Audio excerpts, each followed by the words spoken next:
morning. Taking a couple days off. It's been extra cold, but some of it's just been pause that I needed too. Um, yeah, I think I need to talk about a couple things that are a little more personal, a little less preachy. I think we're all our own worst critics, and I don't know. I look at the last week or two. I've been a little preachy, so I'll be a little less preachy and maybe a little more thankful. Hopefully in this video, just wanted to take a few minutes to appreciate how good God has been to me lately.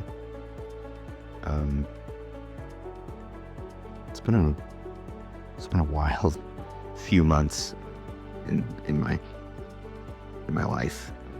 I've started doing all of this. Some of that was, something I've been wanting to do for a long time and just haven't had the courage to sort of put myself out there. But this courage or strength to put myself out there has come at a time when I really needed it. Personally, just with everything that's going on. I won't talk about the details yet. Still can't really talk about the details, but the short story is, I feel like this spiritual battle that goes on in the world is something that affects everybody, but sometimes it hits a little closer to home than other times, and it's been hitting close at home for me and my family. But I think it's been one of the most important experiences or periods in my life when it comes to this idea of leaning on faith or leaning on God or putting on the armor of God, whatever your spiritual or religious background is. You may use different words to describe that. When you get that kind of feeling personally, when you're not alone,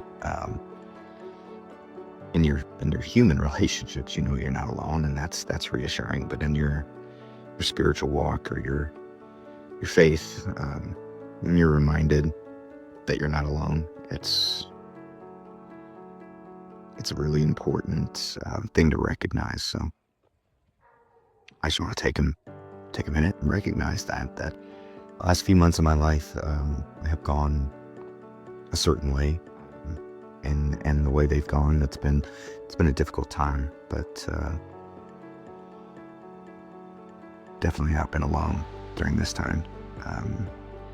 Definitely felt the support of friends and family, but I've definitely felt the support of this spirit that, if you're a Christian, I would say this is the support of the Holy Spirit and this comforter. That is one of the ways Jesus describes this relationship with God. It's been stronger in the last 6-8 weeks than it's ever been in my life. It's been there as a comfort, for sure. It's been there as a guide to sort of give me help in those days when you wake up and you're really not sure what the day is going to hold and what you should be doing and whether or not you're on the right path. If you struggle with any of that, or just sort of have those kind of conversations with yourself, like, what am I supposed to do next? How do I get through this? How do I handle this? All right, I thank God for our relationship over the past few weeks. It's been the most important time in my life for that to show up in a strong, powerful way, and it truly has, for me, shown up in a powerful way. And it's hard to describe that in a way that doesn't sound, I don't know, little spooky, little woo woo. But it's been a little spooky at times. Yeah, I shouldn't be ashamed to admit it. If anything, I should be, you know, saying it more often and saying it louder. Just how real God is in my life. I don't have visions of God. I don't have, these trance states where God and I have a dialogue like you would, kind of think about if you were reading the story of a prophet or something like that. It's nothing like that. It's almost like just a friend, giving you a phone call out of nowhere and saying, hey, I just wanted to check in, see if you're all right. And, that's kind of how it feels sometimes when this spirit's sort of giving me a little nudge, a little poke. It's just a check-in, make sure everything's all right, make sure I'm doing okay, make sure the family's okay. But when I engage, when I give that spirit space and I let that interaction happen, and I'm present and aware of it, it's amazing how much more valuable it is to me personally, like what it actually does for me, and what I receive when it comes to comfort and support. So yeah, my advice to people who are on a spiritual journey, whether it's a traditional, religious, faith-based journey or more of a non-traditional, personal, spiritual but not religious relationship that you're building, my advice is to allow space for that to come in, whether that's through prayer, meditation, quiet walks in the woods. Just give yourself space, and when you do, just be aware. I'll tell you too, in those quiet times like that, when I come down here in the woods and settle in, it's not always easy. It's not always just this good, helpful spirit that shows up. A lot of times it's all this stuff that is constantly going on in your head when you give yourself time to process it and actually listen to, all your internal dialogue and how you're coping and what you're really struggling with. It's not like just this comforter walks in all the time and just says, yeah, everything's going to be good, I'm here for you. A lot of times you have to deal with this difficult stuff that's happening in your mind, and all these negative feelings that are trying to rise up and trying to take over and trying to get you to feel a certain way, and you'll start daydreaming and fantasizing about all the difficult things you're going for or going through, and how if there's justice or fairness, then this will somehow be lifted off of you and placed on other people, and other people will have to face this instead of you, and that's what would be just or fair. It's amazing how often that kind of feeling just is sort of there, whether you recognize it or not. So for me, whenever I do get quiet and try to enter that place of peace, a lot of times that's what's sitting there that has to either get processed somehow through my head, and I have to recognize it and realize how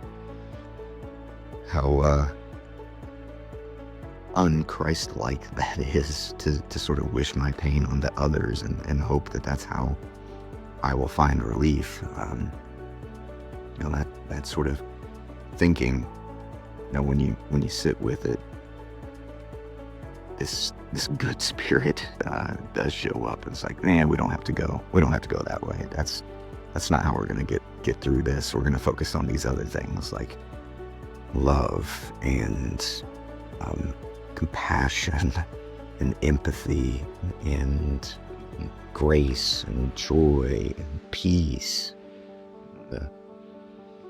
Those things are waiting to take over as far as what's driving your emotions if you make space for them. There's this phrase that I don't hear coming from Christians very often, but I do hear it coming from some of my favorite non-Christian spiritual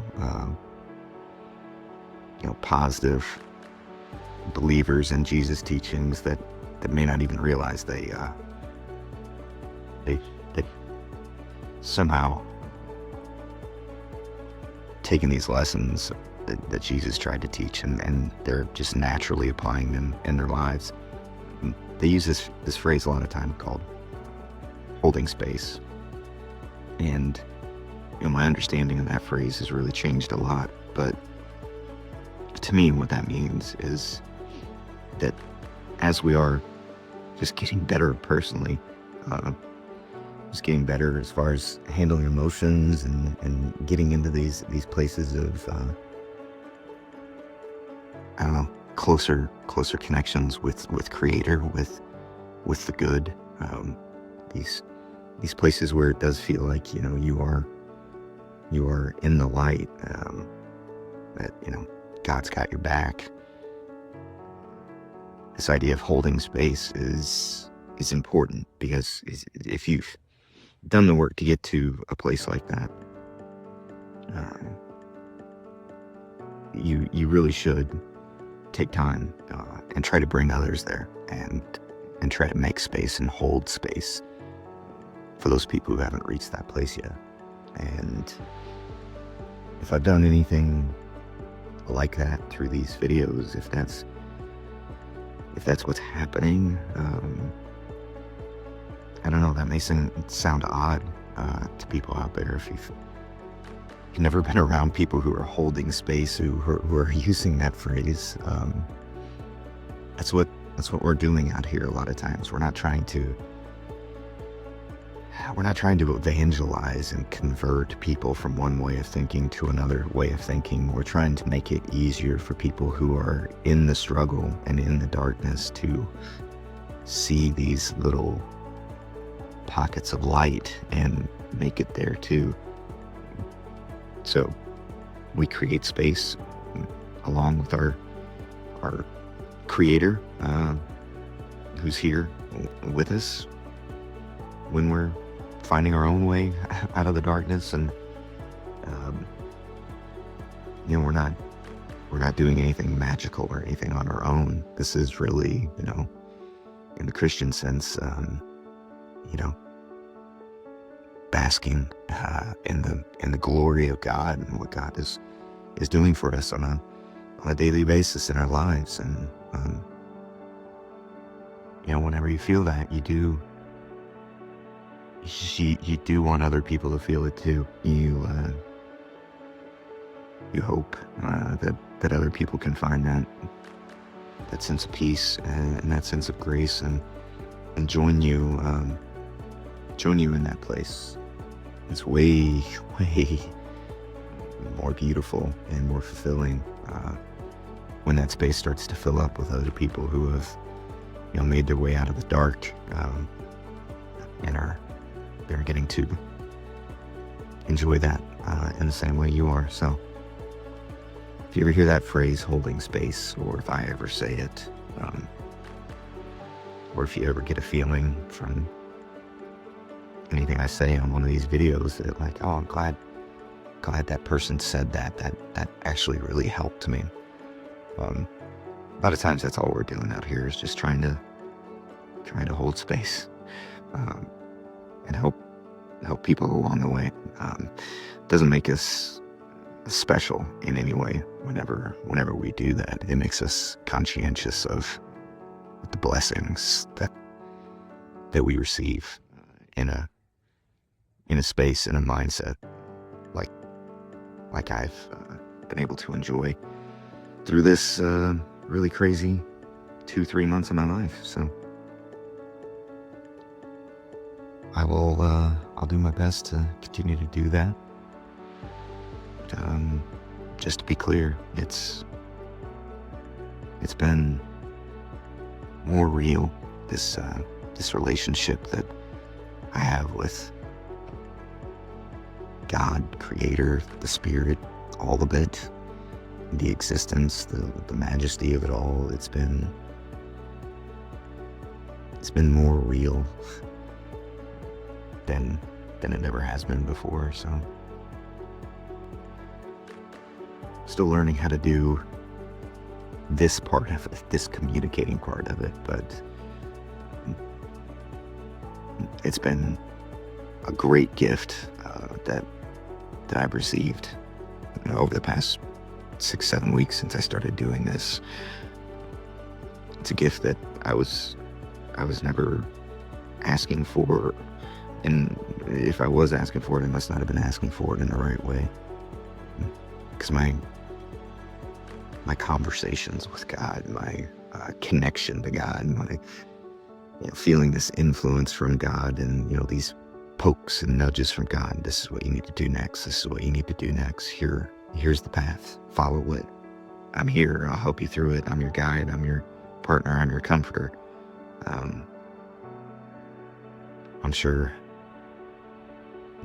the other side, the God side, was always encouraging me to listen and to follow. But in the last few weeks, I've been doing more than listening. I've been actually following. So it's been a wonderful time for that to transpire in my life. It's right on time. I've questioned the timing of my decisions, my path, my life, my Creator's timing, when I felt, I don't know, self-loathing about how unfair the world is. I've sometimes questioned whether or not things have passed me by and I've missed opportunities, but it's starting to feel like the timing's all just right. So it's funny how that happens when you start listening and maybe asking a few less questions and just waiting for the answers to questions that you've been asking for a long time. It's been beautiful. So I haven't done that alone. Been doing that with my family and with strangers, I guess, who watch these videos. But there's an accountability that comes from that has been really helpful. So thanks for joining. Thanks for being a part of it. I am so thankful and so blessed. So I've been a little too preachy in the last few weeks. Sorry about that. But the blessings are real.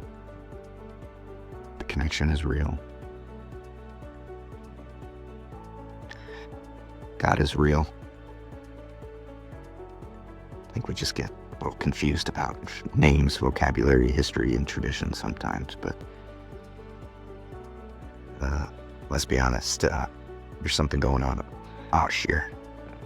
There's something greater than just all of us wandering around half lost, confused all the time. There's a greater thing happening here, and I'm happy to be a part of that.